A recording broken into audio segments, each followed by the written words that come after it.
Hello and welcome to another edition of Capitol Watch, where we break down all things politics in Indiana. From the left, I'm Jennifer Wagner. And from the right, I'm Abdul Shabazz. We're going to start things out this week with the case of the City-County Council member and former President Monroe Gray. The Council Ethics Committee recommended censure for Gray for failing to admit his company's connections to city contracts. Jen, what is wrong with Monroe Gray? Why not just fess up, tell people you did wrong, my bad, I'm sorry, and please forgive me, I'll never do it again? Well, I'm not sure whether Monroe Gray is guilty or innocent, and that's for a court of law to decide. But I will say this, and I'm going out on a limb to do it. We Democrats probably have a bit of an image problem right now. And no, Lindsay Lohan has a bit of an image problem right now. That's true. We have a little more of an image problem. And in 2006, I don't know if you remember, but Democrats nationally ran against Jack Abramoff. Culture of corruption. We talked about what's wrong in Washington.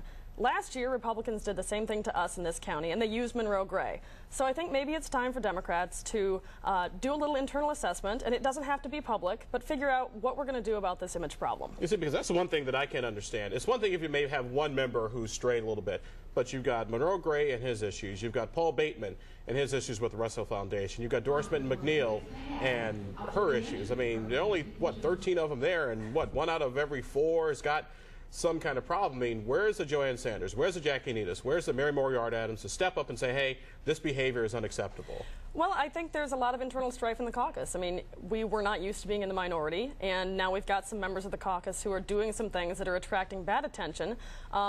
I'm hopeful that Jackie and Joanne and those folks will come together with a strong message, not just for the caucus, but also to counter Greg Ballard and to sort of make Democrats in this county have a better public image. Well, I'll just say, you guys keep doing what you're doing because you're just making the mayor's job that much easier. Our next topic, the revolt on Capitol Hill being led by Indiana Republican Mike Pence. Pence has convinced fellow Republicans in the House to return to the Capitol during the scheduled recess as a stunt to demand that House Democrats allow an up or down vote on expanding U.S. offshore drilling. Abdul, forgive me, a bunch of Republicans hanging out in the dark talking to each other. It's kind of like a teenage sleepover, but I guess that's how Congress works. Tell me what's going on. Well, I wouldn't necessarily call it blatant grandstanding. I mean, there's a bit of grandstanding to it. Pretty much, Nancy Pelosi and all of Congress went on vacation and said, hey, you know what, $4 gasoline, you Americans, you deal with it. We've all got our chauffeurs and all our stuff is paid for, our gas by you guys, the taxpayers, so we'll get along just fine.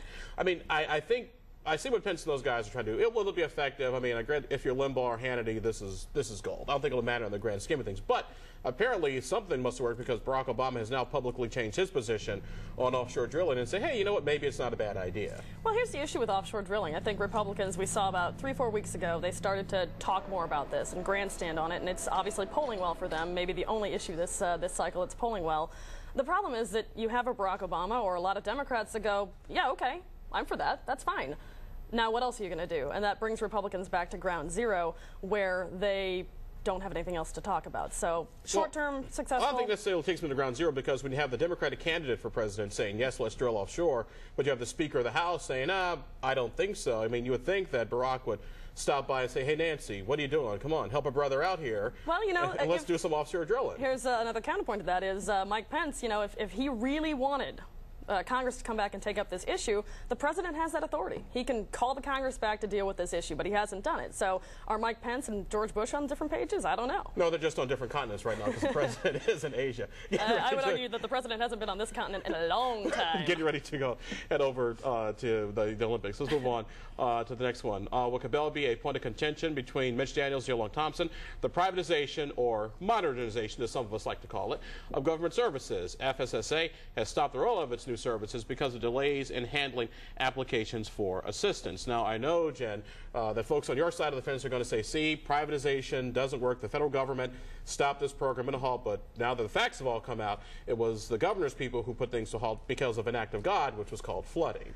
I just don't buy that argument. They've been rolling this program out for months and months before the flooding hit.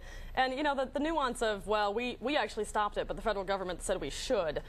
I don't buy it. These people aren't getting the services they need. They're missing out on food stamps. They're missing out on welfare eligibility. And at the end of the day, this is kind of a capstone to the privatization effort. People didn't care as much when it was Department of Correction inmates rioting against each other because they thought, well, that's, you know what, that's criminals.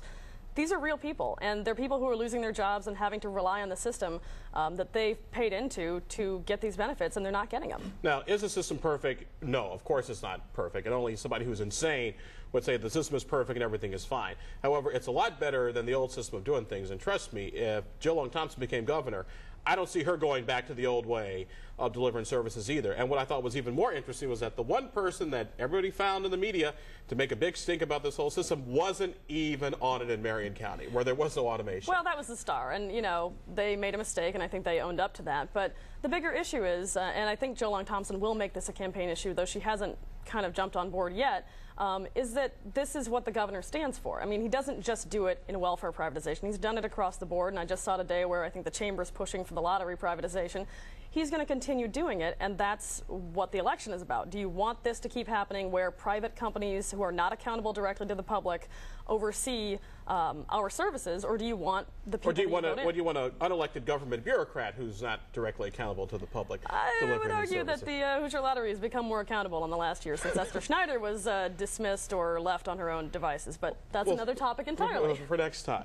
And now it's time for our thumbs up and our thumbs down. Jen, we'll go ahead and let you start. Using the Hoosier Lottery, my thumbs up is a little obscure this week. It goes to Janice Schisler, who was a quadriplegic attorney, worked for the Hoosier Lottery, was treated very poorly under former director Esther Schneider. She won a big settlement this week, and I congratulate her for putting up with conditions and being rewarded for being treated like no employee should ever be treated.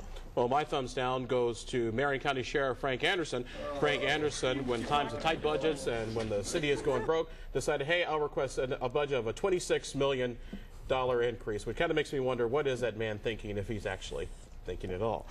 And that is going to wrap up this edition of Capitol Watch. You can always catch my words as well as Jen's on the Capitol Watch blog. From the right, I'm Abdul Hakim Shabazz. We'll see you next time. From the left, Jennifer Wagner.